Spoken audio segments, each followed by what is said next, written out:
Hi, I'm Pat Kelly. Okay, in this problem, we're asked to show that the slopes of these two functions are reciprocals of each other at these points. So that is, with this function, we'll find its slope at this point, 5, 1. Separately, we'll find this function, its slope at 1, 5, and our answers should be reciprocals of each other. Okay, so to find either of those slopes, we're talking derivatives. That's been our lesson here with derivatives. It's the slope of the tangent line. So I'm going to start by finding my derivative of f prime.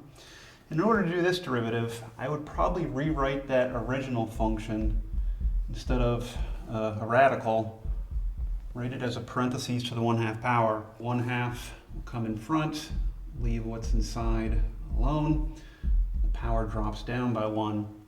And then you're also supposed to multiply by the derivative of what's inside, but that's just 1 for us in this case.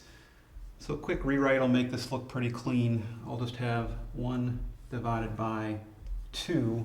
Negative exponent goes down, becomes a radical, x minus 4. That's a pretty good expression for f prime. And they wanted us to talk about the slope of this function at this point. So now I'm going to take that derivative and put in my specific value of 5 for x. I'm just using this expression then, 1 divided by 2 square roots of 5 minus 4. 5 minus 4 is 1, square root of 1. We'll get a 1/2 for that answer. Okay, then take a breath. Separately, we want to go to this second function they gave us. It's the inverse of the original function, but I want to talk about its slope at this point, 1, 5. And if I'm going to talk about slope, I'm going to talk about the derivative. So I'm going to start by finding the derivative of this inverse function. And to do that, I'm actually just differentiating this expression, x squared plus 4. Use our shortcuts, and you get a nice quick and easy derivative of just 2x.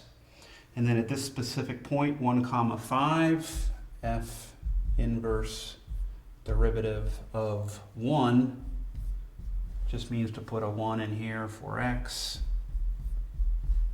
Easy. We get an answer of 2. And we show that those two slopes are indeed reciprocals of each other. So we did it. Okay, thanks, and hope that helped.